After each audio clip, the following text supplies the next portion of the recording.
에볼라 환자를 치료하고 귀국하는 의료진에 대한 의무 격리 조치에 대해 뉴욕 주민 80%가 찬성했습니다. 뉴욕주 선거구 재조정위원회의 구성 절차를 개정하는 주민 발의안에 찬반 논란이 이어지고 있습니다. 최근 한국에서 SAT 시험 문제가 불법 유출됐다는 의혹이 제기됐습니다. 평균 렌트 부담이 연소득 대비 30%를 초과한 것으로 드러났습니다. 일요일부터 썸머타임이 해제되면서 1시간이 늦춰집니다. 이상은 이 시각 주요 뉴스입니다. 여러분 안녕하십니까? KBN 뉴스입니다. 에볼라 환자 치료에 나섰다가 귀국하는 의료진에 대한 의무 격리 조치가 논란을 빚고 있는데요. 뉴욕주 거주자 10명 중 8명은 이 조치에 찬성한다는 조사 결과가 발표됐습니다. 오늘 마리스트 대학이 뉴욕주 거주 성인 1,042명을 대상으로 조사한 결과 응답자의 82%는 에볼라 감염 증상에 상관없이 에볼라 환자와 접촉한 사람을 21일간 격리하는 조치에 찬성했습니다. 반대는 15%에 그쳤습니다. 기니, 라이베리아 등 서아프리카 국가를 여행하고 돌아오는 사람의 입국을 금지하는 방안에도 57%가 찬성해 반대 38%를 크게 앞섰습니다. 이에 월스트리트저널은 21일 의무 격리 방침이 인권 침해 등 논란을 불러일으켰지만 일반 대중의 생각을 제대로 반영한 것으로 보인다고 해석했습니다.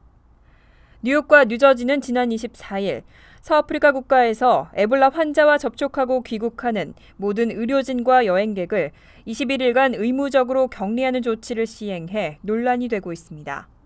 한편 월스트리트저널은 지난 11일 이후 서아프리카 3개국에서 미국으로 입국한 1,249명에 대해 체온 측정 등 강화된 검사가 이뤄졌고 이 중 8명이 의료시설로 이송됐다고 보도했습니다. 워싱턴 DC 덜레스 공항이 4명으로 가장 많았고 뉴욕 리버티 공항과 시카고 오헤어 공항이 각각 2명이었습니다. 이 밖에도 체온 측정 등 의료당국으로부터 정기적인 검사를 받는 사람이 모두 700여 명에 이르는 것으로 나타났습니다. 뉴욕주 선거구 재조정위원회의 구성 절차를 개정하는 내용의 주민 발의안이 발표됐습니다. 그런데 이 발의안을 놓고 한인사회 안에서도 찬반 의견이 엇갈리고 있습니다.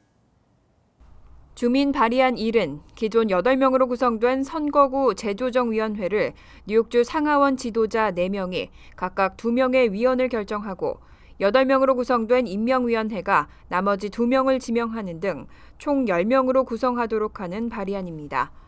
이에 대해 민권센터는 어제 브루클린 보로청 앞에서 기자회견을 개최하고 주민 발의안 1에 반대해줄 것을 당부했습니다. 이날 기자회견에는 하킴 제프리, 뉴욕주 연방하원 의원 등의 지역 정치인들도 참석해 반대에 동참했습니다. 제임스 옹 민권센터 권익 옹호 부장은 개정안이 정치적 이해관계에서 자유롭지 않은 형태라며 결국 정치인들의 선택을 받은 위원들이 꼭두각시 역할을 하게 될 것이라고 반대했습니다. 이에 반해 시민참여센터 등은 이 발의안을 지지하면서 대조적인 모습을 보이고 있습니다.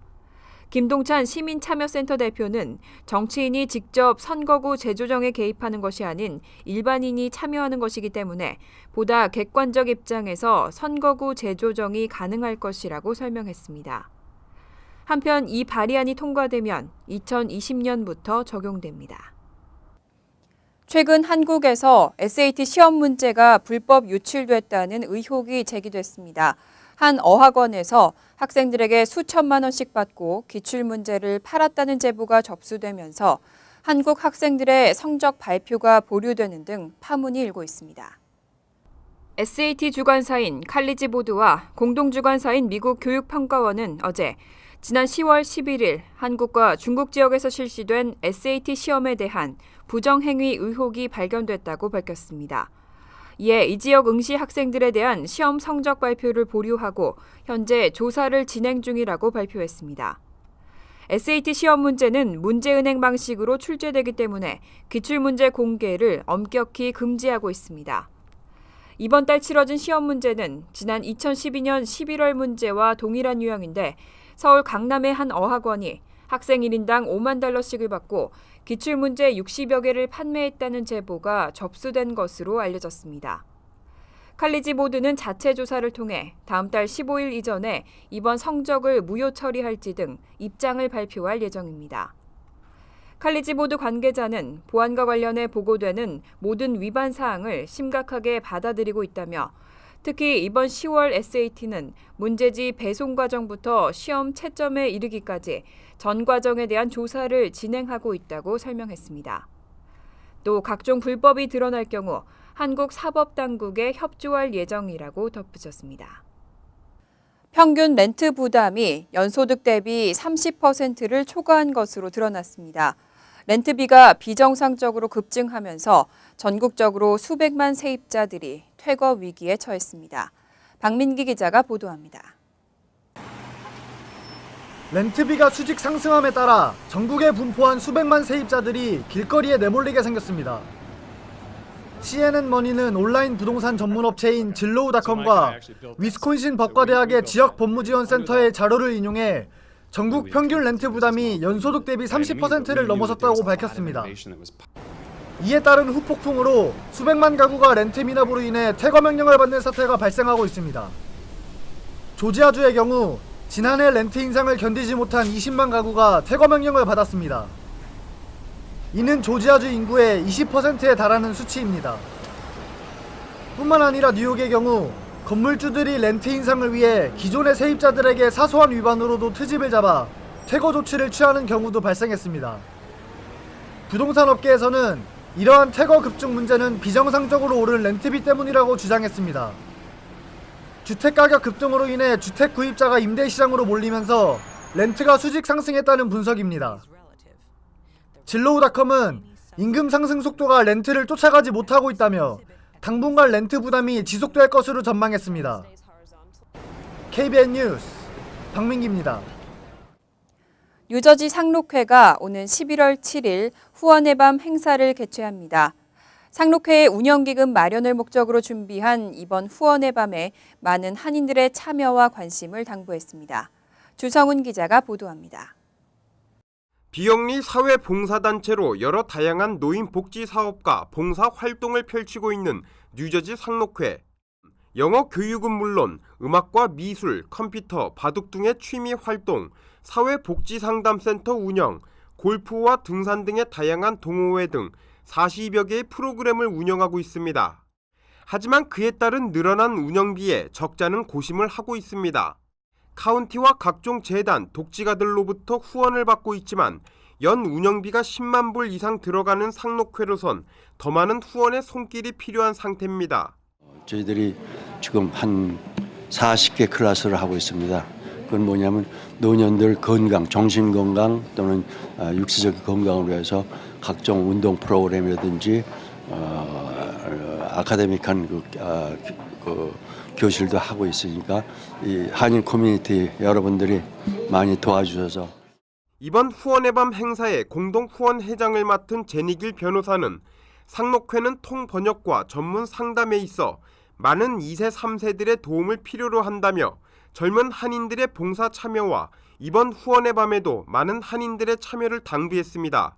젊으신 분들도 지금 1.5세랑 2세들이 조금 관심을 좀 더 가지시면서 우리 어르신들한테 효도라는 생각을 많이 하시면서 이 1세들을 우리한테 위해서 그만큼 희생한 거를 조금이라도 보답할 수 있는 날이니까 같이 참석을 하셔갖고 제5회 뉴저지 상록회 후원의 밤은 오는 11월 7일 뉴저지 팰리세이즈 팍 파인 플라자에서 열리며 경매 행사 및 상록 회원들의 공연 등 다양한 행사가 펼쳐집니다.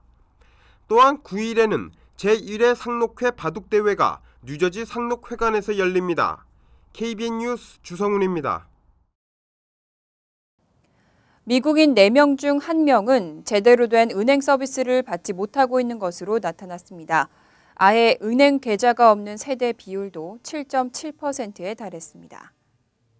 연방예금보험공사는 29일 2013년 전국 은행 사용 실태 보고서를 발표했습니다. 이에 따르면 지난해 말 기준 전체 세대 가운데 7.7%가 경제적 부담 등으로 은행 계좌를 갖고 있지 않은 것으로 조사됐습니다. 7.7%는 960만 세대에 달하는 것으로 인구수로는 성인 1,670만 명과 어린이 870만 명을 포함하는 세대가 은행 계좌가 없다는 뜻입니다. 또 미국 내 전체 세대 가운데 20%는 은행 계좌를 갖고 있지만 비금융권 서비스를 함께 이용하는 등 제대로 된 금융 서비스를 받지 못하고 있는 것으로 분류됐습니다. 전체 세대의 20%는 인구수로는 성인 5,090만 명과 어린이 1,660만 명을 포함합니다. 이에 미국 내 전체 세대 중 27.7%가 금융 서비스를 못 받고 있거나 제대로 못 받고 있는 것으로 분류됐습니다. 한편 연방예금보험공사는 은행 계좌가 없는 세대들을 상대로 이유를 조사한 결과 은행 계좌를 오픈하거나 유지할 만한 돈이 없다고 대답한 비율이 57.5%로 가장 높았습니다. 세계에서 여성들에게 가장 안전한 지하철역이 어딘가 하는 설문조사가 실시됐는데 그 결과 뉴욕시가 1위를 차지했습니다.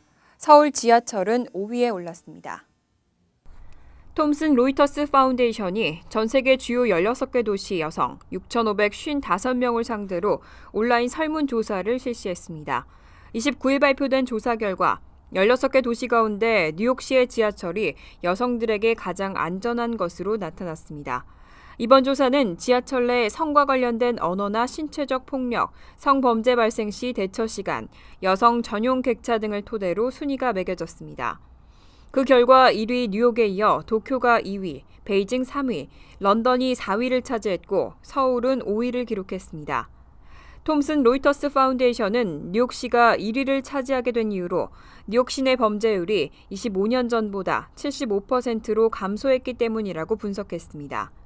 한편 16개 주요 도시 가운데 최하위로는 컬럼비아 보고타가 16위에 올랐고 그 뒤로 멕시코시티 15위, 리마 14위 등 남미권 도시들이 차지했습니다. 뉴욕시 전역에서 휴대전화 강탈 사건이 끊이질 않고 있습니다.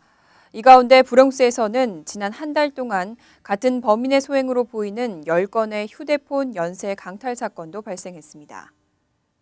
뉴욕시경은 이번 달 들어 브롱스에서만 11건의 휴대폰 강탈 사건이 발생했다고 밝혔습니다. 특히 이 가운데 10건은 10대로 추정되는 동일범의 소행으로 판단하고 전철역 감시 카메라에 포착된 용의자의 모습을 공개하고 수배 중입니다. 경찰은 이 사건의 범인이 범행 과정에서 총이나 칼 등의 무기가 있다고 위협한 뒤 피해자가 들고 있는 휴대전화기를 빼앗아 도주하고 있다고 밝혔습니다. 피해자 대부분도 10대 청소년들로 첫 사건은 지난달 25일 발생했습니다. 경찰은 지난달 25일부터 이달 26일까지 총 한 달여 동안 일어난 11건 중 실제 피해 발생은 7건이었다면서 10대 청소년으로 추정되는 범인이 주로 같은 또래의 여성들을 대상으로 범행을 저지르고 있다고 설명했습니다. 또 최근 휴대전화 강탈 사건이 빈번하게 발생하고 있다며 특히 지하철에서는 휴대폰을 들고 졸지 말 것과 출입문 주변에서는 휴대전화를 손에 들고 이용하지 말라고 당부했습니다. 지난 9월 출시된 여성 전용 차량 공유 앱, 지난 9월 출시된 여성 전용 차량 공유 앱 쉬라이즈가 가동을 시작했습니다. 여성 고객들에게 선풍적인 인기를 끌면서 수요가 급증하고 있습니다. 출시 당시 여성 차량 운전자가 100명밖에 없어 폭발적인 수요를 충족시키지 못했던 쉬라이즈는 앱 가동 시작 시기를 늦춘 바 있습니다. 이에 쉬라이즈 측은 운전자 수를 대폭 늘리고 가동을 시작했다고 밝혔습니다. 쉬라이즈 운전자들은 핑크색 스카프를 착용하며 차량에도 핑크색 스티커가 부착됩니다. 아직은 아이폰 사용자들에게만 서비스가 제공되지만 곧 안드로이드 사용자들에게도 확대될 것으로 전망되고 있습니다. 두 딸을 둔 쉬라이즈 설립자 스텔라 마테오는 택시의 가장 중요한 점이 안전과 편안함이라는 점에 착안해 이 앱을 개발했다고 설명했습니다. 또 여성 고용 창출까지 이어지면서 경제 발전에도 기여할 수 있게 됐다고 덧붙였습니다.